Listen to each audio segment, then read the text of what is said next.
மயக்கம் போட்டிருக்காங்க. அங்கே இருக்கக்கூடிய மூதாட்டி மயக்கம் போட்டிருக்காங்கன்னா அவங்க கூட்டு வரப்பட்ட ஆளாக தான் இருப்பாங்க. அவங்களாம் வந்து விஜய் ரசிகராக இருக்க போகிறாங்க. அப்புறம் அங்கே இருக்கக்கூடிய ஒருத்தர் செயின் பறிப்பு செய்யப்பட்டிருக்கு. இந்த மாதிரி தள்ளுமுள்ளுகளுக்கு பிறகு ஒரு கட்டத்துக்கு மேலே அவங்க வந்து சேர்ந்துருக்காரு.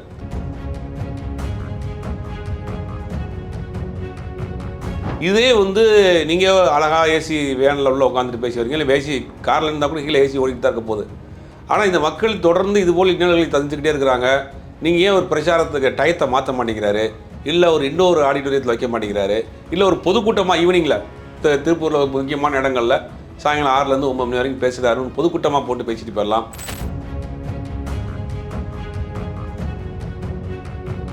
அதானி அம்பானி யாருடைய கண்ட்ரோலு? அப்போ சிறு குறு தொழிலுக்கு எங்கே ஆபத்து இருக்குது, யாரால் ஆபத்து இருக்குது, இதை பேசணுமா இல்லையா? நீங்கள் கோயம்புத்தூர் இருக்கக்கூடிய தொழில் முனைவர்களே பார்த்து சிரிச்சிருப்பாங்க. என்னப்பா எது நடந்தாலும் திமுக தான் காரணம்ன்றேன். அங்கே போட்டிருக்க டாக்ஸ், அங்கே விதிச்சிருக்கக்கூடிய மத்திய அரசு விதிச்சிருக்கக்கூடிய பல வரி திட்டங்கள் வரம்பு மீறி இபி கலெக்ஷன் பண்ணுறாங்க அப்படின்ற ஒரு குற்றச்சாட்டு. உதய மின் திட்டத்தில் யார் கையெழுத்திட்டது?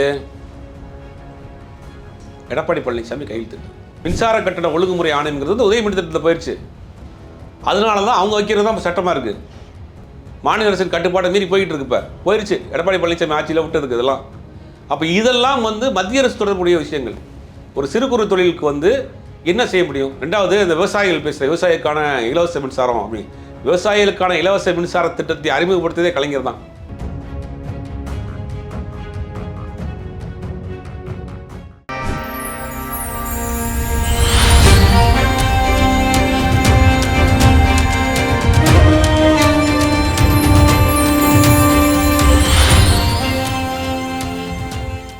வாகை தமிழ் நேயர்களுக்கு வணக்கம்.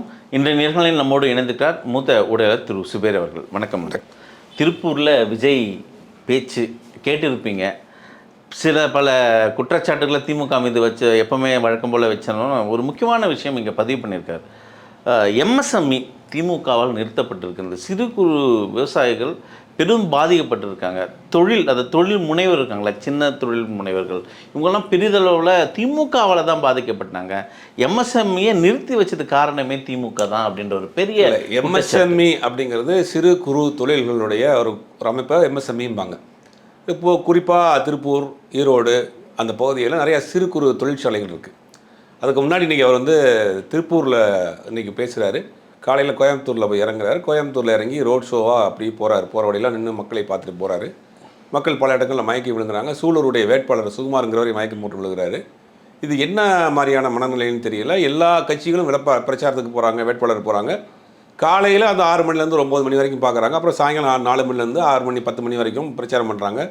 இவர் டெய்லி வாரத்துக்கு 2 நாள் ஷூட்டிங் போகிற மாதிரி காலையில் 10 to 6 கால் ஷீட் தான் கொடுக்குறாரு. அதோடு சேர்ந்து போகிறார். மக்கள் கடுமையான கோடை காலம், வெயில் 100 டிகிரிக்கு மேலே அடிச்சுக்கிட்டு இருக்குது. நீங்கள் ஏன் பிரச்சாரத்தை மயக்கம் போடுறாங்க? இன்றைக்கி கிட்டத்தட்ட 15 பேருக்கு மேலே மயக்கம் போட்டிருக்காங்க. சிறு குழந்தைகள் மயக்கம் போட்டிருக்காங்க.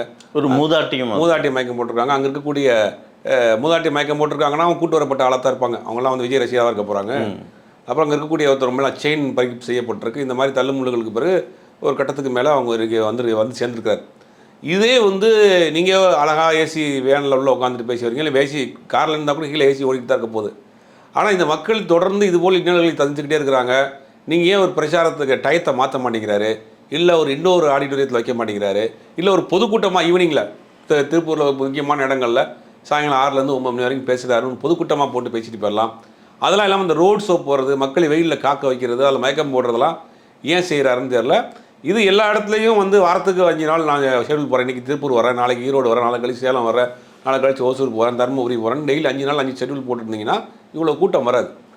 அது ஒரு மார்க்கெட்டிங் ஸ்ட்ராட்டஜியை பண்ணுறது. அதாவது டிமாண்டை க்ரியேட் பண்ணிவிட்டு மார்க்கெட் பண்ணுறது. நான் வந்து வாரத்துக்கு 2 நாள் தான் வருவேன், போனால் கிடைக்காது, பொழுது ஒழிஞ்சால் வராது, ஏன்னா இன்றைக்கே பார்த்துக்குங்க அப்படின்னு ஒரு டிமாண்டை க்ரியேட் பண்ணி மக்களை அந்த ஒரு இடத்துல வச்சு இன்றைக்கி பேசுகிறாரு. எம்எஸ்எம்இ அப்படின்னு சொல்லக்கூடிய அந்த சிறு குறு தொழில்கள் வந்து கடந்த 11 ஆண்டுகளில் குறிப்பாக கோவை பகுதிகளாக இருக்கட்டும், திருப்பூர் இருக்கட்டும், மிகப்பெரிய அளவில் பின்னடைவு சந்திச்சிருக்காங்க. நூலுக்கான அந்த விலைக்கான டேக்ஸாக இருக்கட்டும், எக்ஸ்போர்ட்டுக்கு போடக்கூடிய டேக்ஸாக இருக்கட்டும், இது எல்லாமே இன்றைக்கி தலையிலாக மாறி போச்சு. குறிப்பாக ஜிஎஸ்டி வந்ததுக்கு பிறகு அந்த பகுதியில் பல நிறுவனங்கள் மூடப்பட்டிருக்கு. கொரோனா காலத்தில் பெரிய பாதிப்பை சந்திச்சாங்க. இப்போ லேட்டஸ்ட்டாக வந்து ட்ரம்ப் போட்ட 100% வரிகளை சந்திச்சாங்க. இது எல்லாமே அந்த வரிகளினால் பாதிக்கப்பட்டிருக்கு. அதுக்கு என்ன சொல்கிறாரு? திமுக தான் காரணம். அங்கே வந்திருக்க ஜிஎஸ்டினால் பல நிறுவனங்கள் மூடப்பட்டிருக்கு. பாஜக கொண்டு வந்த ஜிஎஸ்டினால், காங்கிரஸ் கொண்டு ஜிஎஸ்டின்னு சொல்லுவாங்க அவங்க, அதை இம்ப்ளிமெண்ட் பண்ணது பாஜக. அப்போ ஜிஎஸ்டினாலையும் மத்திய அரசு போடக்கூடிய வரிகள்னாலையும் பல தொழில்கள் முடங்கி போயிருக்கு, சிறு குறு தொழில்கள் முடங்கி போயிருக்கு. ரெண்டாவது, ஒரு மோனோப்புள்ளியாக வரணும்னு நினைக்கிறாங்க அங்கே இருக்கக்கூடிய பகுதியில். குறிப்பாக இவர் பேசக்கூடிய அதே பகுதியில் ஈரோட்டில் கண்ணன் டிபார்ட்மெண்ட் ஸ்டோர்னு ஒன்று இருந்துச்சு. அங்கே இருக்கக்கூடிய ஒருத்தர் வந்து ஒரு டிபார்ட்மெண்ட் ஸ்டோர் ஆரம்பிக்கிறாரு. அந்த பகுதியை சேர்ந்தவர். கிட்டத்தட்ட அந்த ஒரே கடையில் மட்டும் ஆயிரக்கணக்கான பேர் வேலை செய்யக்கூடிய அளவுக்கு ஒரு இதாகிறாரு. அவரே செயின் லிங்க் சூப்பர் மார்க்கெட் மாதிரி திருப்பூர், ஈரோடு, சேலம், நாமக்கல், மதுரை வரைக்கும் அவர் என்ன பண்ணுறாருன்னா ஒரு 100கணக்கான கடையிலே ஒரு செயின் லிங்க்ஸ் சூப்பர் மார்க்கெட் மாதிரி ஆரம்பிக்கிறார். அந்த பகுதியில் நிறைய குறைந்த விலையில் தரமான பொருளை கொடுக்குறாரு. அப்போ ஈரோட்டில் வந்து ரிலையன்ஸ் நிறுவனம் வந்து அங்கே கால் பதிக்கிறான். அவங்களால competition, Kannan department store competition பண்ண முடியல. அப்போ என்ன பண்ணுறாங்கன்னா இந்த கண்ணன் டிபார்ட்மெண்ட் ஸ்டோரில் பல கோடி ரூபாய்க்கு விலைக்கு வாங்குறான். விலைக்கு வாங்கிட்டு ஒரு 3 மாதம் நடத்தினான். 3 மாதம் நடத்தி குவாலிட்டி சரியில்லாமல் கொடுத்து அந்த பேரை டேமேஜ் பண்ணி அந்த பிராண்டவே க்ளோஸ் பண்ணிட்டான். இன்றைக்கி கண்ணன், இன்றைக்கி ரிலையன்ஸ் தான் நம்பர் 1 சூப்பர் மார்க்கெட் ஆயிடுச்சு. இது யாருடைய அதானி அம்பானி யாருடைய கண்ட்ரோலு? அப்போ சிறு குறு தொழிலுக்கு எங்கே ஆபத்து இருக்குது, யாரால் ஆபத்து இருக்குது, இதை பேசணுமா இல்லையா? நீங்கள் கோயம்புத்தூர் இருக்கக்கூடிய தொழில் முனைவர்களே பார்த்து சிரிச்சிருப்பாங்க. என்னப்பா எது நடந்தாலும் திமுக தான் காரணம்ன்றேன். அங்கே போட்டிருக்க டாக்ஸ், அங்கே விதிச்சிருக்கக்கூடிய மத்திய அரசு விதிச்சிருக்கக்கூடிய பல வரி திட்டங்கள், வரம்பு மீறி இபி கலெக்ஷன் பண்ணுறாங்க அப்படின்ற ஒரு குற்றச்சாட்டு. உதய் மின் திட்டத்தில் யார் கையெழுத்திட்டது? எடப்பாடி பழனிசாமி கையெழுத்திட்டது. 2014 வந்து அந்த அம்மையார் ஜெயலலிதா என்ன பண்ணுறாங்க, சட்டமன்றத்தில் உதய் மின் திட்டத்தில் நாங்கள் எதிர்க்கிறோம் அப்படின்னு சட்டமன்றத்தில் கண்டன தீர்மானம் போட்டாங்க. யார்? ஜெயலலிதா. உதய் மின் திட்டத்தில் நான் கையெழுத்து போட மாட்டேன்னு. எடப்பாடி என்ன பண்ணார்? கையெழுத்து போட்டார். இல்லை, அவரோட குற்றம் மறுசீரமைப்பு பண்ணாத செய்கிறாங்க திமுக அரசு. அதாங்க தாவேக்கா வந்தால் செய்யும் அப்படின்ற. எப்படி பண்ணுவார்? இது எல்லாம் உதய் மின் திட்டத்துக்குள்ளே போயிடுச்சே. மத்திய அரசு கண்ட்ரோலில் ஒட்டுமொத்தமாக ஒவ்வொரு அமைப்புகளாக போயிட்டே இருக்கு. இதை எதிர்த்து நீங்கள் என்ன பண்ண போகிறீங்க? நீங்கள் யார்கிட்ட கேள்வி கேட்கணும்? உதய் மின் திட்டத்தை நான் வந்து ரத்து பண்ணுவேன், தேசிய கல்விக் கொள்கையை நான் ஏற்றுக்கிற மாட்டேன், ஜிஎஸ்டி இருக்கக்கூடிய குறைபாடுகளை சரி செய்வேன், தமிழ்நாடு வரக்கூடிய டாக்ஸை வந்து உடனே வாங்குவேன், நிதி எங்களுக்கு கொடுக்க வேண்டிய நிதியை நான் திருப்பி வாங்குவேன், இதெல்லாம் பேசணுமா இல்லையா? இப்போ மின்சார கட்டண ஒழுங்குமுறை ஆணையங்கிறது வந்து உதய் மின் திட்டத்தில் போயிடுச்சு. அதனால தான் அவங்க வைக்கிறது தான் இப்போ சட்டமாக இருக்குது. மாநில அரசின் கட்டுப்பாட்டை மீறி போயிட்டு இருக்கு. இப்போ போயிடுச்சு, எடப்பாடி பழனிசாமி ஆட்சியில் விட்டுருக்கு இதெல்லாம். அப்போ இதெல்லாம் வந்து மத்திய அரசு தொடர்புடைய விஷயங்கள். ஒரு சிறு குறு தொழிலுக்கு வந்து என்ன செய்ய முடியும்? ரெண்டாவது, இந்த விவசாயிகள் பேசுகிற விவசாயிக்கான இலவச மின்சாரம் அப்படி, விவசாயிகளுக்கான இலவச மின்சார திட்டத்தை அறிமுகப்படுத்ததே கலைஞர் தான். இன்றைக்கு தெரியுமான்னு தெரியல. இது எல்லாமே இன்னைக்கு பேசியிருக்க எல்லாமே திமுக தேர்தல் அறிக்கையில் கொடுக்கப்பட்டிருக்கு. பல திட்டங்கள் நிறைவேற்றப்பட்டிருக்கு, பல திட்டங்கள் ப்ராசஸில் இருக்குது. இவர் அதை கொஞ்சம் மாற்றி விவசாயிகளுக்கான தொழில் போங்க, ஈரோட்டில் போய் பார்க்க சொல்லுங்கள். ஈரோட்டில் கைத்தறி நெசவாளருக்கான ஒரு பெரிய மார்க்கெட்டே இருக்குது. இவர் என்ன சொல்கிறாரு? நாங்கள் ஷோரூம் போட போகிறோங்கிறாரு. அது சந்தையே இருக்குது, மார்க்கெட்டே இருக்குது. இந்தியாவில் இருக்கக்கூடிய யார் வேணாலும் அந்த மார்க்கெட்டில் போய் வாங்கினா ஒரு பெரிய லார்ஜ் பிஸ்னஸ் நடந்துகிட்டு இருக்குது. அங்கே இருக்கக்கூடிய சிறு கைத்தறி தொழிலாளர்கள் வந்து ஒரு பெரிய மார்க்கெட்டே வச்சுருக்காங்க. இவர் என்ன பண்ணுறாரு? ஷோரூம் வைக்க போகிறாங்க. ஷோரூம் இல்லைப்பா, மார்க்கெட்டே இருக்குங்க. வேளாண் திட்டங்களை சீர்மைப்படுத்தணும் திமுக. சரி, வேளாண் திட்டங்களை சீர்மைப்படுத்துறப்ப 3 வேளாண் திட்டங்களை கொண்டு வந்தப்போ நீ எங்கே போன? இதே எம்எஸ்எம்இ வந்து ஆதார விலையை நீங்கள் நிர்ணயிக்கக்கூடிய மத்திய அரசு ஒரு சட்டத்தை கொண்டு வருது. மிகப்பெரிய போராட்டம் நடந்துச்சு. 100 பேருக்கு மேலே இறந்து போனாங்க. இந்தியாவில் இருக்கக்கூடிய எதிர்க்கட்சிகள் பூரா பேசினாங்க. நீங்கள் எங்கே போனீங்க? திருப்பியும் அந்த சட்டங்களை கொண்டு வரதுக்கான முயற்சி பண்ணுறாங்கிற ஒரு சந்தேகம் இருக்குது. இதை எதிர்த்து நீங்கள் பேசுவீங்களா? எல்லாத்துக்குமே திமுக அரசு தான் காரணம், மாநில அரசு தான் காரணங்கிறதுலாம் வந்து புளிச்சு போன ஒரே குற்றச்சாட்டை வைக்கிறாரு. அதே நேரத்தில் இந்த விஷயத்தை பொறுத்த வரைக்கும் அங்கே நெசவாளர் சம்மந்தப்பட்ட பிரச்சனையை பொறுத்த வரைக்கும் ஆல்ரெடி அங்கே எல்லாமே இம்ப்ளிமெண்ட் இருக்க விஷயத்த பழையபடி பேசியிருக்காரு. என்ன நடந்தாலும் திமுக தான் காரணம். மத்திய அரசை நோக்கி வாய் திறக்க மாட்டேன். இன்றைக்கி மாநிலத்தினுடைய உரிமைகள் ஒன்றா பறி போய்கிட்டே இருக்குது. அது பேச மாட்டேன். இன்றைக்கி டீலிமிட்டேஷன் நாடாளுமன்றம் கூட போகுது. நாடாளுமன்றம் கூட போகிறப்ப வந்து தொகுதி மறுசீரமைப்பு டீலிமிட்டேஷன் கொண்டு வர போகிறாங்க. தென் மாநிலங்கள் முழுவதும் பாதிக்கப்படுது. இது வந்துச்சுன்னா மிகப்பெரிய ஆபத்து. தென் மாநிலங்கள் முற்றிலுமாக துடைத்து எறியப்படும், புறக்கணிக்கப்படும், நம்ம உரிமைகள் மொத்தமாக மறுக்கப்படும். ஏன்னா வட மாநிலத்தில் இருக்கக்கூடிய நாடாளுமன்ற எண்ணிக்கையினுடைய எம்பிகள் கூடி போச்சுன்னா அவங்களே ஆட்சி அமைச்சுக்கிறாங்க. ஒரு சட்டத்தை அவங்களே கொண்டு வந்துடுவாங்க. நம்மளுடைய குரல் அங்கே எடுபடாது. 99 கலைஞர் வந்து பாஜக கூட்டணியில் இருக்கார், வாஜ்பாய் கவர்மெண்ட்டில். அப்போ டீலிமிட்டேஷன் கொண்டு வராங்க. 1971 எடுத்த சென்சஸ், அதன் அடிப்படையில் தொகுதி இருக்குது. இப்போ நீங்கள் புதுசாக நீங்கள் தொகுதி மறுசீரமைப்பு செய்கிறப்ப சென்சஸ் எடுத்து மக்கள் தொகை கணக்கு எடுப்பு நடத்தி கொண்டு வரணும். அப்போ என்ன சொல்கிறாரு கலைஞர் வந்து, நீங்கள் அப்படி கொண்டு வருகிற பட்சத்தில் தென் மாநிலங்கள் முழுவதும் பாதிக்கப்படும். ஏன்னா நீங்கள் வந்து இந்த குடும்ப கட்டுப்பாடு சிஸ்டத்தை நீங்கள் அமல்படுத்துகிறப்ப தென் மாநிலங்கள் சரியாக கடைபிடிச்சது நீங்கள் உங்களுக்கு தெரிஞ்சிருக்கும். அப்போ குடும்ப கட்டுப்பாடு பண்ணுறவங்க அரிசி கொடுத்தாங்க, இப்போ ரூபா கொடுத்தாங்க, பிரெட்டு கொடுத்தாங்க. அதை வந்து ஒரு ஒரு ஒரு ஃபெஸ்டிவல் மாதிரி இதை பண்ணாங்க. ஏன்னா குடும்ப கட்டுப்பாடு விஷயத்தை எங்கே பார்த்தாலும் வந்து முக்கோண படம் போட்டு நாம் இருவர் நமக்கு இருவர்னு போட்டு அதை தீவிரமாக கண்காணித்தது, கடைப்பிடித்தது, அமல்படுத்தியது தென் மாநிலங்கள், குறிப்பாக தமிழ்நாடு. அதனால் நம்ம என்ன பண்ணுறோம், பாப்புலேஷன் கண்ட்ரோல் வச்சுருக்கிறோம். வட மாநிலங்கள் அதை கண்ட்ரோல் பண்ணாமல் விட்டுட்டாங்க, பாப்புலேஷன் ஏறி போச்சு. இப்போ என்ன நடக்கும், வட மாநிலத்தில் இருக்கக்கூடிய பாப்புலேஷன் அடிப்படையில் நாடாளுமன்ற எண்ணிக்கையினுடைய எம்பிகள் எண்ணிக்கை அதிகமாயிடும். அப்போ தென் மாநில எம்பிகளுடைய ஆதரவே இல்லாமல் எந்த சட்டத்தையும் கொண்டு வந்துடலாம். உதாரணத்துக்கு எடுத்துக்கிட்டால் 80 நாடாளுமன்ற உறுப்பினர் கூடிய யூபியில் 140 வரைக்கும் போகுங்கிறாங்க. அதே ஒவ்வொரு மாநிலத்துக்கு ஏறப்போ அவங்க தேவையான மெஜாரிட்டி வந்துடும். நீங்கள் அண்ணாமலை கூட பேசியிருக்காரு, தமிழ்நாட்டில் அவங்க கூடும் இல்லையா, தமிழ்நாட்டுக்கு எவ்வளோ கூடும், 40 எம்பி இருக்கணும், 31 ப்ளஸ் பாண்டிச்சேரி சேர்த்து 40 இருக்கிறோம். மிஞ்சி போனால் நமக்கு 50 வரும், 60 வரும். ஆனால் அங்கே எவ்வளோ போகுது, ஒரு தொகுதியில் மட்டுமே, ஒரு மாநிலத்தில் மட்டும் 50 போகும். அப்போ யார் ரேஷியோ அதிகமாக இருக்கும்? இது ஒரு பெரிய ஆபத்து. இது தென் மாநிலங்களை ஒட்டுமொத்தமாக துடைத்து எறிவதற்கு, அவர்களுடைய குரலை நெரிப்பதற்கான சட்டம் இன்றைக்கி நாடாளுமன்றத்தில் நாளைக்கு வரப்போகுது. இன்றைக்கி திமுக தலைவர் ஸ்டாலின் அவர்கள் இதை பற்றி பேசியிருக்கிறாரு.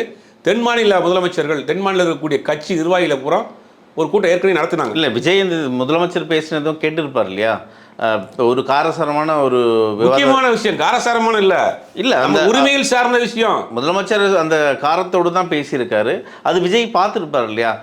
அது வந்து ஒன்றிய அரசு சம்மந்தப்பட்ட விஷயம் இல்லை. அது போய் 2 நாள் கழிச்சு பட்டுப்படாமல் ஒரு அறிக்கையை கொடுத்து விடுவார், அவ்வளோதான். இதுதான் வந்து இருக்க ஒழிய இந்த டீலிமிட்டேஷன் பிரச்சனையை பொறுத்த வரைக்கும் ஏற்கனவே தென் மாநில முதலமைச்சர்கள்லாம் கலந்து ஆலோசித்து ஒரு மீட்டிங் போட்டாங்க.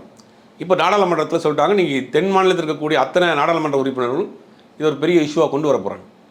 இது முக்கியமான விஷயமா இல்லையா? நம்மளுடைய உரிமைகள், வீடு இருந்தால் தான் ஓட்டு போட முடியும். உரிமையே போச்சுன்னா எங்கே போடுவேன்? அதுக்கு திமுக தான் காரணமா? டீலிமிட்டேஷன் திமுக தான் காரணமா? உதயமிட்டத்துக்கு திமுக தான் காரணமா? ஜிஎஸ்டிக்கு திமுக தான் காரணமா? 3 வேளாண் சட்டங்கள் திமுக தான் காரணமா? இது பைத்தியக்காரத்தனமா இல்லையா? திரும்ப திரும்ப அதை பேசிட்டு இருக்கா. அதை நம்புறதுக்கு ஒரு கூட்டம் இருக்குது. முதல்ல இந்த கூட்டம் நேரத்தை மாற்ற சொல்லுங்கள். 6 மணிக்கு மேலே எந்த வேலையும் செய்ய மாட்டேன். 6 மணிக்கு மேலே ஒரு முதலமைச்சர் ஆகிட்டாருன்னா 6 மணிக்கு மேலே எந்த வேலையும் பார்க்க மாட்டாரா? ஒரு நாட்டில், தமிழ்நாட்டில் ஒரு முக்கியமான இஷ்யூ ஆகி போச்சு, பிரச்சனை ஆகி போச்சு, ஒரு இயற்கை சீட்டு நடந்து போச்சு, 6 மணிக்கு மேலே வெளியே. அது என்ன கவுண்ட் எனக்கு புரியலைங்க. 6 மணிக்கு மேலே, 6 மணிக்கு ஆட்ட விடாதுங்க, அவ்வளோதாங்க. பிரதமர் மோடி அவர்கள் வந்தாவே ரோட் ஷோவுக்கு 40 நிமிடம் மேலே தேர்தல் ஆணையம் அனுமதி தர மறுக்குது. ஆனால் இவர் 4 அவரு கேட்குறாரு, 4 hours கொடுக்குறாங்களா இல்லையா? ஏன் அது என்ன அந்த பாஷை? அதுதான் வந்து பார்ஷியாலிட்டிலாம் கிடையாது. இவர் இந்த கூட்டத்தை காட்டுறதுக்காக நேரத்தை பயன்படுத்திக்கிறார். காலையிலேருந்து முழுவதுமாக செய்திகள் பூரா அவர் தானே போச்சு. அப்போ வந்து நீங்கள் 4 நாள் வேலையை ஒரே நாளில் பார்க்குறது, ஓவர் டியூட்டி ஒரு நாளில் பார்த்துட்டு போயிருது. நீ 2 நாள் ரெஸ்ட் எடுப்பார், போய் 2 நாளைக்கு வீட்டை வெளியே வர மாட்டார். கடந்த 2 நாட்களும் அவரோட சுற்றுப்பயணம்லாம் ரத்து செய்யப்பட்டது. இதுக்கு யார் காரணம்? அவர்கிட்ட தான் கேட்கணும். திமுக அரசு தான் காரணம். திமுக அவனுக்கு பெர்மிஷன் கொடுத்தாங்க, போலீஸ் பெர்மிஷன் கொடுத்தாச்சு, எலெக்ஷன் பெர்மிஷன், இசிசியோட இது போயிட்டு, அதுவும் திமுக தான் காரணம். எல்லாமே திமுக தான் காரணம். இது வந்து என்ன பண்ணுறாரு அப்படின்னா, இதை நம்புறதுக்கு ஒரு கூட்டம் இருக்குது. நம்ம அந்த நம்பக்கூடிய கூட்டம், அவருக்கு வாக்களிக்க நினைக்கக்கூடிய ஒரு சிறு கூட்டத்துக்கு நம்ம சொல்கிறது கொஞ்சம் யோசிச்சு பாருங்கள். நீங்கள் நம்மளுடைய உரிமைகள் ஒன்றுனா பறி போய்கிட்டு இருக்கு. நம்மளுடைய குரவலை நெருக்கக்கூடிய வேலையை செஞ்சுட்டு இருக்காங்க. இவரால் எந்த விதமான திட்டத்தையும் செய்ய முடியாது. உங்கள் விஜய் நான் வர்றேன், வந்து என்ன செய்ய போகிறீங்க? தமிழ்நாடு இன்றைக்கி எல்லா வகையிலும் முன்னேறிய மாநிலமாக இருக்குது. இவர் அப்பட்டமாக சொல்கிறார், இன்றைக்கி இந்தியாவிலேயே உள்நாட்டு உற்பத்தியில் தமிழ்நாடு தான் 2ஆம் இடத்துல இருக்குது. முதல் மாநிலம் மகாராஷ்டிரா. இந்த சொல்கிறார், ஒரு சிறு குறு தொழில் வந்து முடங்கி போச்சுருந்தார். 4% இருக்கக்கூடிய ஜிடிபி வந்து 11% உயர்ந்திருக்கு. இதை பற்றி நம்ம இதுக்கு காரணம் திமுக தான், அது சொல்ல மாட்டார். இவர் ஆட்களை பார்த்து பிரச்சாரத்துக்கு போகிறாரோ? சில இடத்துல எல்லாம் ஹோலோகிராம் வச்சு விஜய் அதை பிரச்சாரம் பண்ணுறாங்க, சில இடத்துல உருவ பொம்மை, சில இடத்துல வந்து அந்த 2ஆம் தர நடிகர்கள் விஜய் போல உருவம் நடிக்கிறாங்க, இப்படியெல்லாம் பிரச்சாரம் பண்ணுறாங்க. இவரோட அந்த நகர்வை எப்படி பார்க்குறது? அந்த கட்சியில் 2ஆம் கட்ட தலைவர்கள் யாருமே இல்லை. இப்போ திமுக துரைமுருகன் இருப்பார், நேரு இருப்பார், அந்த பக்கம் ரகுபதி இருப்பார், பொன்முடி இருப்பார். அந்த 2ஆம் கட்ட தலைவர் அந்தந்த பகுதியில் அவங்க பிரச்சாரம் பண்ணுவாங்க, மக்களை போய் சந்திப்பாங்க, இது நடக்கும். அதிமுக எடப்பாடி பழனிசாமி இருக்கிறாரு, பல சின்ன சின்ன நிர்வாகிகள் இருக்கிறாங்கன்னு வச்சுங்க. இவர்கிட்ட அந்த மாதிரியான கட்டமைப்பே இல்லை. இவர் அந்த கட்டமைப்பை உருவாகவும் கூடாதுங்கிறார். இவர் என்ன பண்ணுறாருன்னா, ஒரு எதர்ச்சி மனப்பான்மை, என் மூஞ்சி தான், நான் தான், என்னை பார்த்து தான் ஓட்டு, மற்ற யாரும் கிடையாது. புசியானந்தோட வேல்யூ இல்லையா? யாருக்குமே பொதுச் செயலாளர் இருக்கிறாரு. அவருக்கு யாரை எத்தனை பேருக்கு தெரியும்? அப்போ இவர் தன்னை முன்னிலைப்படுத்தி தன்னை வந்து ஒரு எம்ஜிஆர் மாதிரியும் தன்னை வந்து ஒரு ஜெயலலிதா மாதிரியும் என் முகத்துக்கு தான் ஓட்டு, எம்ஜிஆர் படுத்துக்கிட்டே ஜெயிச்சார், அதே மாதிரி வராமல் ஜெயிப்பார், எம்ஜிஆர் படுத்துக்கிட்டே ஜெயிச்சார், 2 முறை முதலமைச்சர், 3வது தேர்தலில் தான் உடம்பு சரியான படுத்திருந்தார், 3 தேர்தலையும் படுத்துகிட்டே ஜெயிக்கல. அந்த வரலாறு முதல்ல தெரிஞ்சுக்கணும் உங்களுக்கு. வெற்றி வாய்ப்பு எப்படி இருக்கும் விஜய்க்கு? விஜய்க்கான வெற்றி வாய்ப்புங்கிறது வந்து ஒரு கணிசமான வாக்குகளை பிரிப்பார், அவ்வளோதான். பெருசாக அவர் வெற்றி பெற முடியாது. பெரம்பூர்லேயோ அல்லது திருச்சியில? திருச்சியில் அவர் வெற்றி வாய்ப்புக்கான இது ரொம்ப கம்மி, வெற்றி வாய்ப்பு பெற முடியாது. பெரம்பூரை பொறுத்த வரைக்கும் கடுமையான போட்டி இருக்கும், அது யாருக்கு வேணாலும் கிடைக்கிறதுக்கான வாய்ப்பு இருக்குது. திமுக அவங்க லீடில் இருக்குங்கிறது தான் இப்போதைக்கு தகவல். தொடர்ந்து பேசுவோம். நேரத்தை நன்றி.